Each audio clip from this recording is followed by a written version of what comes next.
Hello students. इस chapter में हम लोग पढ़ेंगे रिलेशन एंड फंक्शन। तो रिलेशन एंड फंक्शन में जाने से पहले हमें कुछ ऐसे टर्म्स समझ में और आने चाहिए और पता होने चाहिए जिसका डायरेक्टली और इनडायरेक्टली यूज हम इस चैप्टर को समझने में करेंगे। जिसमें सबसे पहला टर्म हमारे पास है जो हमें समझना है, वो है ऑर्डर्ड पेयर्स। ऑर्डर्ड पेयर क्या होता है, एक फॉर्मल डेफिनेशन देख लेते हैं। ऑर्डर्ड पेयर होता है N ordered pair of elements taken from any two sets P and Q is a pair of elements written in small brackets and grouped together in a particular order. Example के तौर पे, जैसे for example let us से हम बात करते हैं एक ऑर्डर्ड पेयर A, B की। ठीक है, तो यहां पे दो चीजें देखिए, इस डेफिनेशन में आपको या इसके नाम में ही दो चीजें आपको बहुत खास दिखेंगी। इसमें दो टर्म्स हैं आपके पास। सबसे पहला टर्म है ऑर्डर और दूसरा टर्म है पेयर। पेयर की बात आती है तो ऑब्वियसली दो एलिमेंट्स की बात होगी। ठीक है, और यहां पे ये वर्ड है ऑर्डर, यानी ये एलिमेंट्स किस ऑर्डर में आएंगे ये भी हमारे लिए क्या है, इंपॉर्टेंट है। जैसे फॉर एग्जाम्पल अगर हमने एक ऑर्डर्ड पेयर A, B लिखा, ठीक है, तो पेयर तो हो गया ये, लेकिन ये किस ऑर्डर में आता है ये भी हमारे लिए इंपॉर्टेंट है। एग्जाम्पल से समझते हैं। जैसे हमने कोऑर्डिनेट ज्योमेट्री में पॉइंट्स को लोकेट करने के लिए हम क्या लिखते हैं, उस पॉइंट के करेस्पॉन्डिंग कोऑर्डिनेट्स लिखते हैं। ठीक है, जैसे मान लीजिए ये हमारा एक्स एक्सिस और ये हमारा वाई एक्सिस है। ठीक है, और सपोज हमने एक पॉइंट यहां पे रखा, लेट अस से x0, y0। तो यहां भी देखिए हमने इसको क्या किया है, स्मॉल ब्रैकेट में लिखा है और एक पेयर लिखा है। ठीक है, so this is also an ordered pair. अब ये ऑर्डर्ड पेयर क्या रिप्रेजेंट करता है, यहां पे इन नंबर्स का इस पर्टिकुलर सीक्वेंस या इस पर्टिकुलर ऑर्डर में आना, इसका एक इंपॉर्टेंस है। आपको पहला नंबर यहां पे x0 अगर दिया हुआ है तो ये रिप्रेजेंट करता है कि इस पॉइंट का x कोऑर्डिनेट क्या होगा।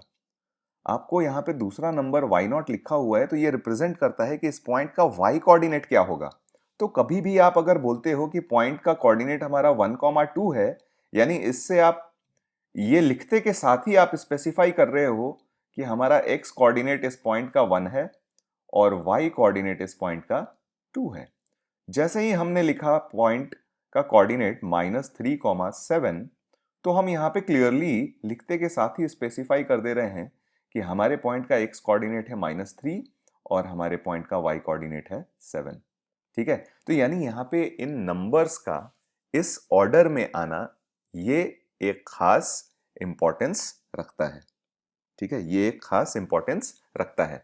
अगर हम ऑर्डर चेंज करते हैं, यानी यहीं पे बात अगर हम इसकी कर लेते हैं x0 y0 के करेस्पॉन्डिंग, हम एक नया ऑर्डर्ड पेयर अगर y0 x0 लिखें, ठीक है, तो क्या यहां पे ये y0 अभी y कोऑर्डिनेट को रिप्रेजेंट करने लगेगा? नहीं, अभी भी ये x कोऑर्डिनेट को ही रिप्रेजेंट करेगा, क्योंकि ऑर्डर हमने इसी तरीके से डिफाइन किया है कि first term defines the x coordinate and second term defines the y coordinate.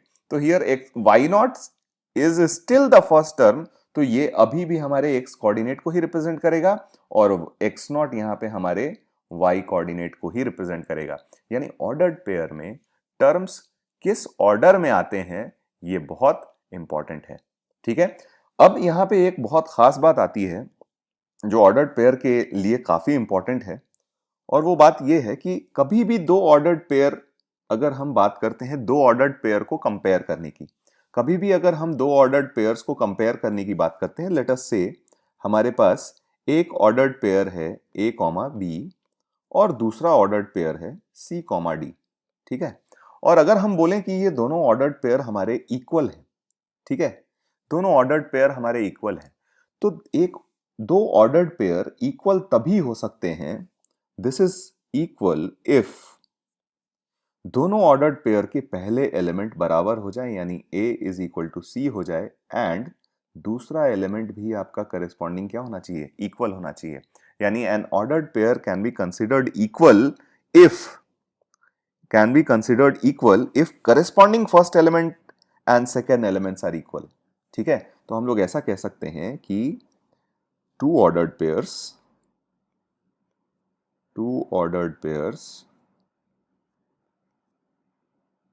are considered equal if the corresponding first elements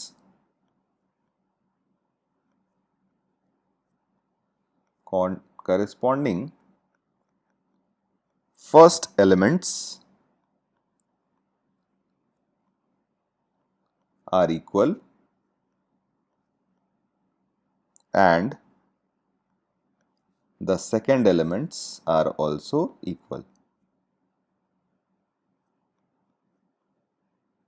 Second elements are also equal. तभी हम दो ऑर्डर्ड पेयर को क्या कहेंगे, इक्वल कहेंगे. जैसे एक सिंपल से एग्जांपल से समझते हैं. Let us take an example. अगर मान लीजिए हमारे पास एक ऑर्डर्ड पेयर दिया हुआ है 3x + 2, 7 and is equal to, let us say we have 7, 2y - 3. ठीक है, ये दोनों ऑर्डर्ड पेयर बराबर दिए हुए हैं और आपसे पूछा जा रहा है कि find x and y. x और y की वैल्यू बताइए. तो जैसा कि अभी अभी हमने पढ़ा कि ऑर्डर्ड पेयर इक्वल तभी होंगे जब उनके करेस्पॉन्डिंग फर्स्ट एलिमेंट्स इक्वल हो जाएं. यानी आपके पास 3x + 2 should be equal to 7 और यहां से अगर हम देखते हैं तो 3x की वैल्यू 7 - 2 विल बी 5, तो आपके x की वैल्यू आ जाएगी 5/3.